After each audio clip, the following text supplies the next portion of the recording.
Karibu penzi msikilizaji wangu na mtazamaji wangu popote pale ulipo.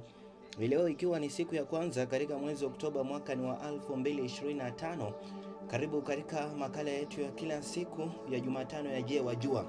Na makala yetu leo yanazamia uvumbuzi wa hivi punde ambao umefanywa na wanasayansi kwa mujibu wa kutafutia suluhu la kudumu athari zinazosababishwa na sumu ya nyoka.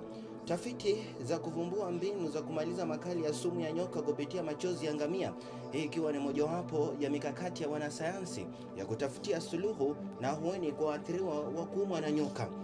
Utafiti wa hivi punde umefichua kuwa machozi ya ngamia yaweza kutumiwa kama kinga ya kuzuia na kupunguza athari ya sumu ya nyoka ambayo imeripotiwa kusababisha vifo vingi ulimwenguni.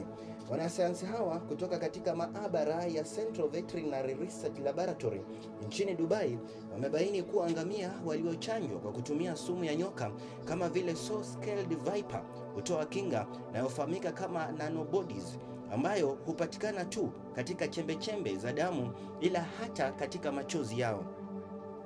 Shirika la kitaifa la utafiti wa kisayansi kuhusu ngamia kule India limeripoti kuwa chembe-chembe za nanobodies ni chache na vile zinaweza kukabiliana na makali ya joto jingi ukilinganisha na chembe-chembe za kinga ya kawaida ya mwili.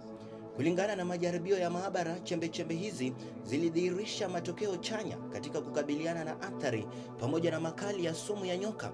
Hii ikiafikiana na tafiti pamoja na data za hivi punde au za hivi karibuni ambazo zimedokeza na kufichua kuwa machozi ya ngamia yaweza kupambana na aina 26 ya jamii za nyoka ulimwenguni.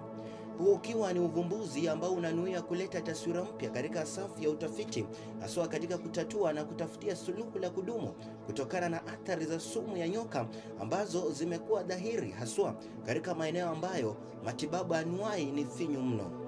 Hata hivyo, uvumbuzi huu bado upo katika viwango vidogo, kwani bado matokeo yake hayajafanyiwa majaribio kwa binadamu ili kubaini uhalisia wake, ila wanasayansi wanashikilia msimamo kuwa utafiti zaidi unahitajika ili kupata au kuzalisha kinga maridhawa ambayo itakuwa ya kufana zaidi si tu katika tasnia ya sayansi ila jamii kwa jumla. Makala haya yameletwa kwako na gazeti la The Standard yakisomwa na Noah Wesonga.